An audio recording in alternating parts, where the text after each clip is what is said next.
The hallway was silent except for the echo of polished shoes against marble. Security cameras blinked red in the corners.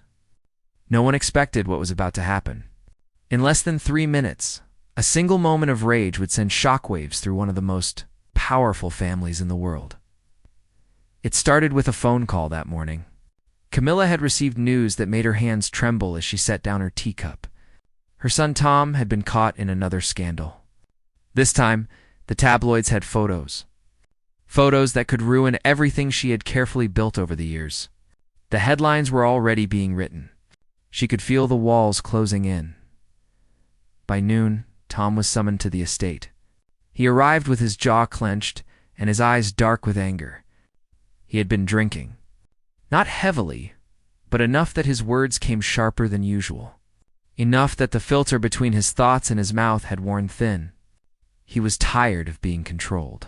Tired of being told how to live, who to see, where to go. He was 43 years old, still being treated like a child. Before we continue with what happened next, if you're enjoying this story, please hit that subscribe button and turn on notifications. We share the most emotional and unbelievable true stories every week. You won't want to miss what happens next.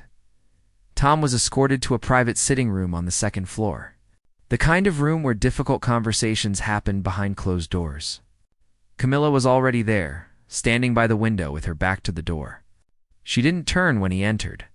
The silence between them was thick and suffocating. "You've embarrassed us again," she said quietly. Her voice was steady, but there was steel underneath. "Do you understand what this means? What you've done?" Tom laughed. It was bitter and cold. "What I've done? You mean living my life? You mean being reckless?" she snapped, finally turning to face him. Her eyes were red, but her expression was hard. "You think this only affects you? Every mistake you make reflects on all of us. On the family. On the institution." Tom stepped closer. His fists were balled at his sides. "I'm not part of your institution. I never asked to be. You don't get to choose that," Camilla said. "You were born into this. You have responsibilities." "To who?" Tom's voice rose. "To you? To them? I didn't sign up for this prison." A guard stood just outside the door. His name was Richard, and he had worked security for the family for 11 years. He heard the voices getting louder. He had been trained to stay out of family matters, but something in Tom's tone made him uneasy. He stepped closer to the doorway, just in case. Inside, the argument escalated. Camilla's composure cracked. "You're behaving like a spoiled child," she said through gritted teeth. "Grow up, Tom. Stop blaming everyone else for your problems." That was the line that broke him. Tom's face flushed red. He turned toward the door, ready to storm out, but Richard was standing there now, blocking the way. "Sir, I need you to calm down," Richard said firmly, but politely. Tom's eyes locked onto him. "Get out of my way. Can't do that, sir." Not until Tom shoved him, hard. Richard stumbled backward into the hallway, catching himself against the wall. For a moment, no one moved. The air seemed to freeze. Tom stood in the doorway, breathing heavily, his hands still raised. Camilla gasped behind him, and in that silence everything changed. Richard straightened slowly. His hand went to his shoulder, where he had hit the wall. His face remained calm, professional, but his eyes had changed. Something flickered there. Hurt, maybe? Or disbelief. He had served this family for over a decade. He had stood in the rain at their events. He had missed his daughter's birthdays to protect them. And now this. "Tom," Camilla whispered from behind. Her voice was barely audible. "What have you done?" Tom looked at his own hand like it belonged to someone else. The rage was already fading, replaced by something colder. Reality. He opened his mouth, but no words came. What could he say? Sorry? It was too late for that. The moment had already been caught by the security camera mounted in the corner of the hallway. The red light blinked steadily, recording everything. Richard spoke first. His voice was measured, controlled. "I'll need to report this, sir." "Richard, wait," Tom started, but the guard was already walking away. His footsteps echoed down the marble corridor, steady and final. Tom stood frozen in the doorway, watching him disappear around the corner. Camilla stepped forward. Her face was pale. "Do you understand what you've just done?" she asked. Her voice trembled now. Not with anger, but with fear. He could press charges. The footage. "Tom, there's footage." Tom turned to her. For the first time in years, she saw genuine fear in his eyes. Not the arrogant defiance he usually wore like armor. Real, gut-twisting fear. "I didn't mean to," he said. I lost control." "That's not good enough," Camilla said. She moved past him into the hallway, looking in the direction Richard had gone. Her mind was racing. Damage control. That's what mattered now. "We need to handle this immediately. Before it gets out," but it was already too late for that. Within 20 minutes, the head of security was informed. Within an hour, senior staff were gathered in a conference room on the ground floor. The video had been reviewed. The shove was clear, undeniable. Richard sat in a separate room being questioned about the incident. He was calm, factual. He described exactly what happened, leaving nothing out. "Did he apologize?" one of the senior advisors asked. "No, ma'am," Richard replied. "He looked shocked, but he didn't say anything." The advisor made a note. "And how are you feeling? Do you need medical attention?" Richard shook his head. "I'm fine. It's not about that." "Then what is it about?" Richard looked at her directly. "It's about respect. I've given everything to this family. I've been loyal. And in one moment, all of that meant nothing." His words hung in the air like smoke. In another room, Tom sat with his mother and two lawyers. The mood was grim. One of the lawyers, a sharp woman named Margaret, laid out the situation in blunt terms. If Richard decides to press charges, this becomes a legal matter. Assault. It doesn't matter who you are. The law applies. Tom rubbed his face with both hands. "I know. Do you?" Margaret asked. "Because right now, you're looking at potential criminal charges, media circus, and damage to the family's reputation that could take years to repair. If it can be repaired at all," Camilla spoke quietly, "what are our options?" Margaret exchanged a glance with the other lawyer. "We try to settle this internally. An apology. Compensation. A guarantee that nothing like this will ever happen again. But that all depends on Richard. If he's willing to accept that, and if he's not," Tom asked. Margaret's expression was grim. "Then this goes public. And once it's public, we lose control of the narrative entirely." Camilla closed her eyes. She thought of all the years she had spent rebuilding her image. All the carefully orchestrated appearances, the charity work, the public smiles. All of it could unravel because of one moment of stupidity. Tom stood up. "I need to talk to him." To Richard. "Let me apologize. It's not a good idea," Margaret said quickly. "Anything you say could be used. I don't care," Tom interrupted. "This isn't about legal strategy. I pushed a man who's done nothing but protect us. The least I can do is look him in the eye and say I'm sorry." Margaret started to protest again, but Camilla raised a hand. "Let him," she said. "Maybe it's the only thing that might work." The meeting ended.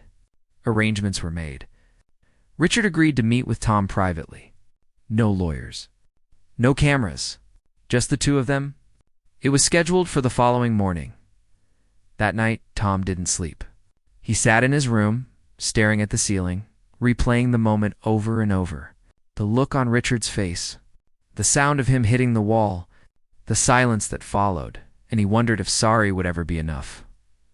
Morning came too quickly. The sky was gray, heavy with clouds that threatened rain.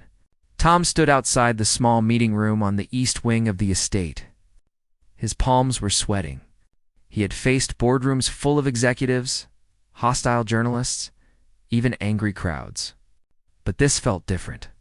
This was personal. Richard was already inside, sitting at a simple wooden table. He wore his usual uniform, perfectly pressed. His hands were folded in front of him. When Tom entered, Richard didn't stand, didn't smile.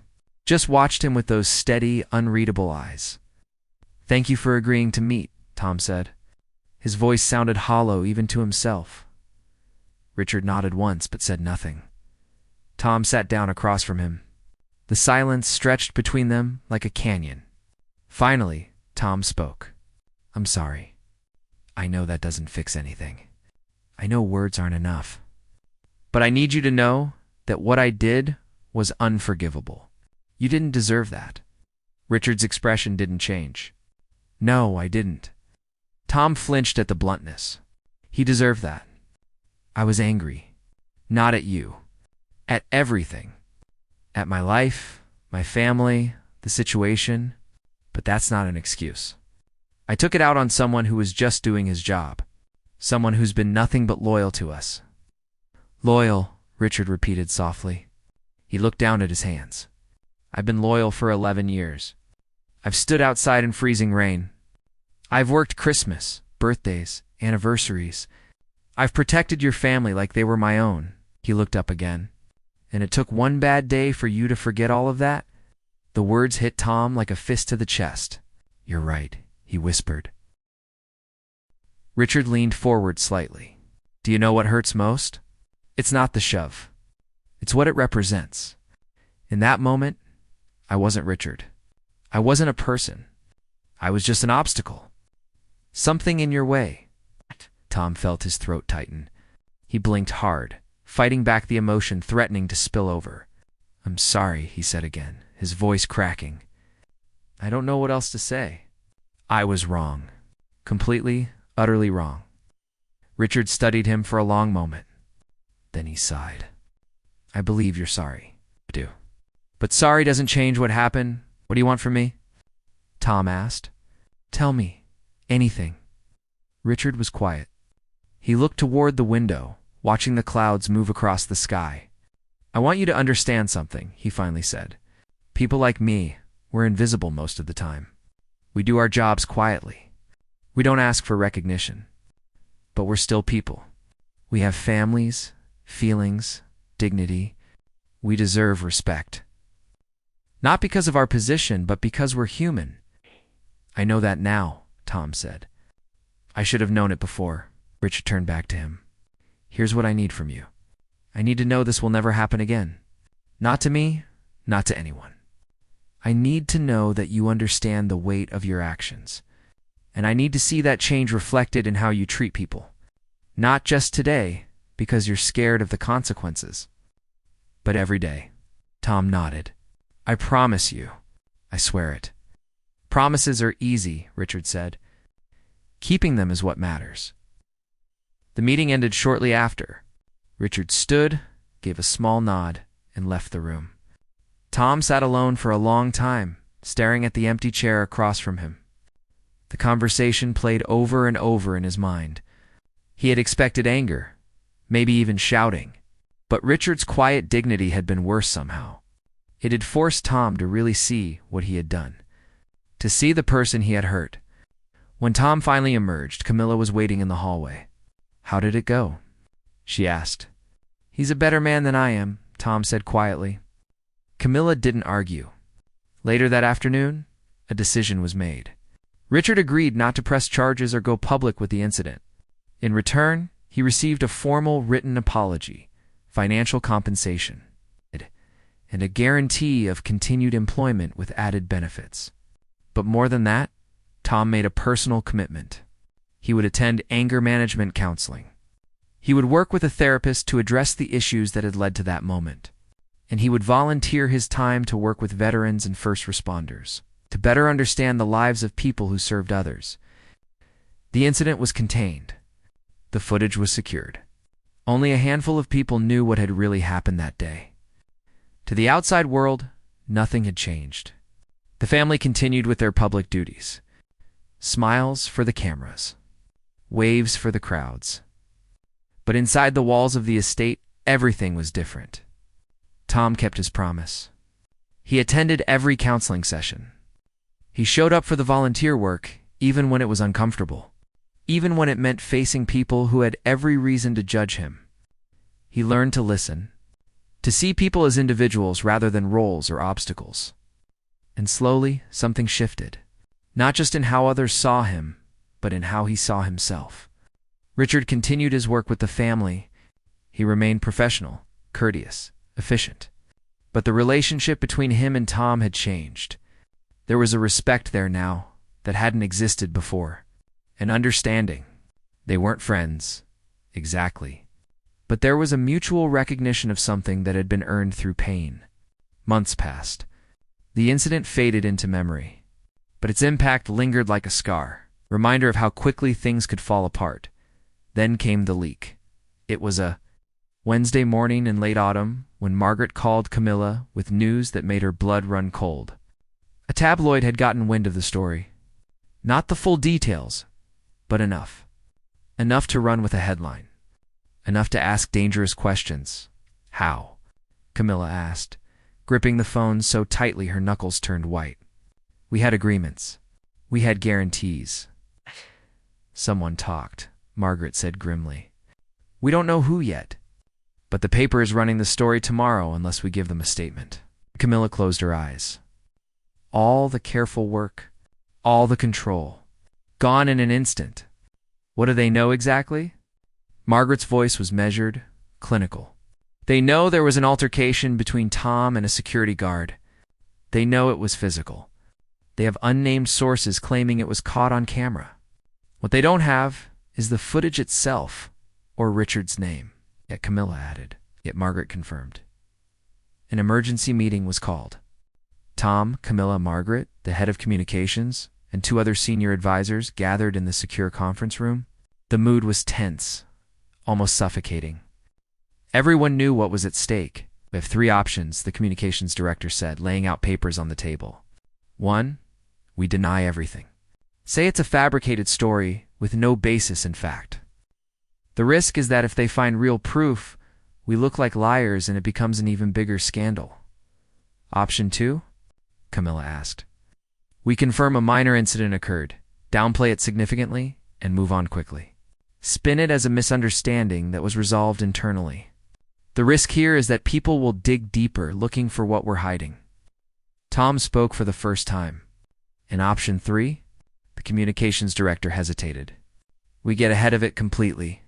Full transparency. Tom releases a statement, admitting what happened, taking full responsibility, explaining the steps he's taken since. We show growth, accountability, humility. The room went silent. Everyone looked at Tom. That's career suicide, one of the advisors said bluntly. Public admission of assault? The press will crucify you. The family's image might actually benefit from honesty, Margaret interrupted. People are tired of cover-ups. Tired of spin. If we handle this right, if Tom shows genuine remorse and real change, it could actually humanize him. Make him relatable, or it could destroy us, Camilla said quietly. Tom stood up and walked to the window.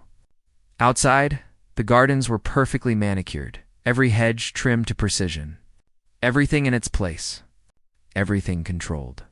He had lived his whole life in that kind of environment. Maybe that was the problem. I want to do option 3, he said, turning back to face the room. Tom, think about this, Camilla urged. Once you say it publicly, you can't take it back. I know, he said. But hiding it, spinning it, lying about it, that makes it worse. Not just for us, but for Richard. He agreed to keep this quiet, and now someone's leaked it anyway.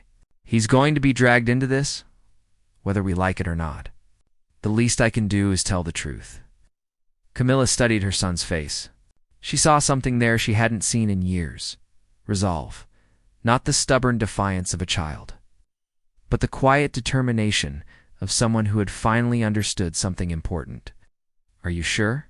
She asked. Tom nodded. I'm sure. The decision was made. The statement was drafted, reviewed, and revised a dozen times. It needed to be honest but not sensational. Remorseful but not self-pitying. Strong but not defensive. Every word mattered. That evening, Tom sat down with Margaret to record a video statement. He wore a simple shirt, no tie. The background was plain. No grandeur, no symbols of power or privilege. Just him, sitting in a chair, looking directly at the camera. I want to address something directly, he began. His voice was steady, but not rehearsed. Several months ago, I was involved in an incident that I deeply regret.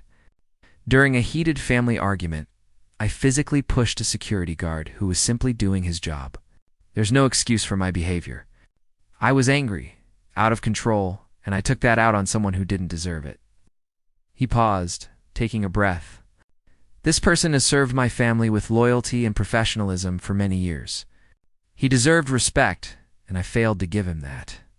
I apologized to him privately, but I also want to apologize publicly. What I did was wrong. It was a failure of character, and it's something I've had to confront honestly. Tom's eyes glistened slightly, but he didn't look away from the camera. Since that day, I've been working with counselors to address the underlying issues that led to that moment. I've been volunteering with organizations that support first responders and veterans, people who dedicate their lives to protecting others. I'm trying to learn, to grow, to be better. He leaned forward slightly. I'm not asking for forgiveness. I know I have to earn that through actions, not words. But I am asking for understanding. We all make mistakes. What matters is what we do afterward, whether we hide from our failures or learn from them. It was posted the next morning before the tabloid story could run. Within hours, it had millions of views. The response was immediate and overwhelming. Some people were skeptical, calling it damage control. Others were cynical, saying it was just spin with better packaging. But many, surprisingly many, were moved. The comments flooded in. People shared their own stories of anger, of mistakes, of learning to do better. Mental health advocates praised his openness about seeking help. Others appreciated the honesty in a world that usually felt so fake. The tabloid that had planned to run the expose found themselves in an awkward position. Tom had beaten them to the story. His version, raw and honest, had already won public sympathy. They published their piece anyway, but it felt stale, mean-spirited in comparison. Most readers scrolled past it, uninterested in gossip, when they'd already heard the truth. But the real test came 3 days later. Richard received calls from reporters, dozens of them. They wanted his side of the story. They offered money, promising him a platform to share his perspective. Some were respectful. Others were pushy, bordering on harassment. They camped outside his home, followed him to work, called his family members. His wife Sarah sat across from him at their kitchen table one evening. Their 2 daughters were upstairs doing homework, unaware of the chaos surrounding their father. You could talk to them, Sarah said gently. Tell them what really happened. You've been silent this whole time. Maybe it's your turn to speak. Richard shook his head. No, that's not who I am. But they're making you look weak, Sarah pressed. Like you're afraid to speak up. Or worse, like you've been paid off to stay quiet. Let them think what they want, Richard said. I know the truth. Tom knows the truth. That's what matters. Sarah asked, because right now he's the hero of his own story. And you're just the unnamed guard who got pushed around? Richard looked at his wife. She wasn't wrong. The public narrative was all about Tom's redemption, his growth, his courage to admit his mistakes. Richard was a footnote, a prop in someone else's journey. It stung more than he wanted to admit. That night, Richard couldn't sleep. He stood in his backyard, looking up at the stars. He thought about dignity, about what it meant to do the right thing even when no one was watching. He had never wanted attention or recognition, but he also didn't want to be invisible. The next morning, Richard made a decision. He wouldn't talk to the tabloids, but he would make one statement.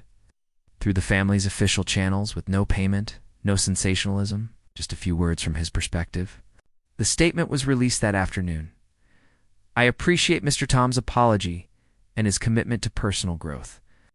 What happened was difficult, but I believe in second chances. I hope this situation reminds everyone that respect and dignity matter. In every interaction, regardless of someone's position or status, I'm grateful to continue my service and to move forward. It was brief, dignified, and it effectively ended the media frenzy. There was nothing left to chase. No angry guards seeking revenge. No competing narratives. Just 2 people who had faced a difficult moment and chosen to handle it with maturity. But the story wasn't quite over. 2 weeks later, Tom showed up at Richard's home unannounced. Sarah answered the door, surprised to see him standing there in casual clothes. No security detail, no cameras. "Is Richard home?" asked. Sarah called her husband. Richard appeared in the doorway, equally surprised. "Tom, what are you doing here?" "I wanted to thank you," Tom said, "for the statement, for your grace through all of this. You could have buried me, and you chose not to. I don't take that lightly." Richard stepped outside, closing the door behind him.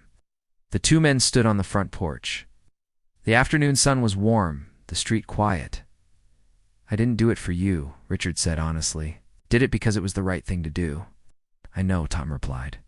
"That's what makes it even more meaningful." They stood in silence for a moment.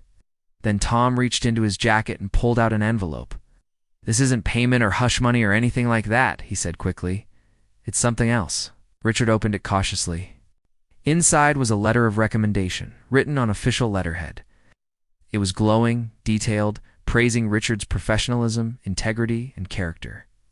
At the bottom was Tom's signature alongside several others, including senior members of the family. "I know you love your work," Tom said. "But if you ever want something different, if you ever want to move into a different field or start your own security company or anything else, I want you to have this. You deserve opportunities. You deserve to be seen." Richard stared at the letter. His throat felt tight. "Thank you," he managed. Tom nodded. "And one more thing. My daughter's birthday is next month. We're having a party at the estate. Nothing formal, just family and close friends. I'd like you to come." "Not as security, as a guest. Bring your family." Richard looked up, surprised. "Tom, I don't think, please," Tom interrupted. "Not as an obligation, as an invitation. I'd genuinely like you to be there." Richard thought about it, about what it would mean to cross that line between employee and guest, about what message it might send. But he also thought about the look in Tom's eyes. There was no pretense there, no performance, just sincerity. "Okay," Richard said. "We'll come." The party happened 3 weeks later. It was smaller than Richard had imagined. Maybe 30 people in a garden behind the estate. Children ran around playing games while adults chatted in small groups. When Richard arrived with Sarah and his daughters, Tom greeted them personally, introducing them to others not as his security guard, but as his friend. It felt strange at first, awkward. But as the afternoon went on, something shifted. The boundaries that had always existed began to blur, not disappear entirely, but soften. Richard's daughters played with Tom's daughter. Sarah talked with Camilla about schools and parenting.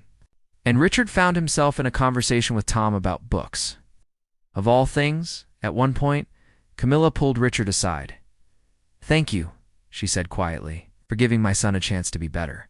Not everyone would have done that." "He did the hard part," Richard replied. "I just didn't stand in his way." Camilla smiled sadly. "He did more than that. He showed him what real integrity looks like. It's a gift."